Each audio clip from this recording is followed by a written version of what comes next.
Hi friends, ఎలా ఉన్నారు? ఈరోజు నేను పల్లి చట్నీ ఎలా చేయాలో చూపిస్తున్నాను. ఇది ఇడ్లీలోకి, దోశలోకి చాలా బాగుంటుంది.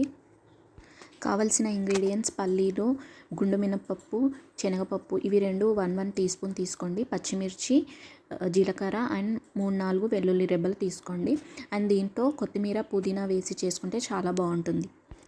పాన్ పెట్టుకొని 1 స్పూన్ ఆయిల్ వేసుకోండి. ఆయిల్ వేడయ్యాక పల్లీలు వేసి వేయించుకుందాం. పల్లీలు కొంచెం వేగిన తర్వాత దాంట్లో మినపప్పు, శనగపప్పు కూడా వేసి వేయించుకుందాం. మినపప్పు, శనగపప్పు ఫస్టే వేసేస్తే అవి మాడిపోతుంది మనకి. అందుకే పల్లీలు కొంచెం వేగిన తర్వాత ఆ రెండు వేసి వేయించుకోవాలి. ఇలా నూనె వేసి వేయిస్తే పల్లీలు చట్నీ మనకి చాలా టేస్టీగా వస్తుంది. పల్లీలు పక్కన ఒక ప్లేట్లో తీసి పెట్టుకొని మళ్ళీ పాన్ పెట్టుకోండి. దాంట్లో ఒక 1 టేబుల్ స్పూన్ ఆయిల్ వేసి పచ్చిమిర్చి వేసి వేయించండి. పచ్చిమిర్చి కొంచెం వేగిన తర్వాత వెల్లుల్లి రెబ్బలు వేయండి. దాని తర్వాత కొత్తిమీర, పుదీనా కూడా వేసి కొంచెం వేగనివ్వండి.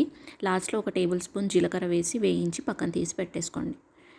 వీటిని మిక్సీ జార్లో వేసి మిక్సీ పట్టేసుకుందాం. ఒకసారి గ్రైండ్ చేశాక దాంట్లోకి మళ్ళీ సాల్ట్, అవసరమైనన్ని వాటర్ వేసి మళ్ళీ గ్రైండ్ చేసేసుకుందాం. అంతేనండి, చట్నీ రెడీ అయిపోయింది. మీకు ఈ రెసిపీ నచ్చినట్టయితే లైక్ చేయండి. నా మరిన్ని వీడియోస్ కోసం సబ్స్క్రైబ్ చేసుకోండి. Thank you.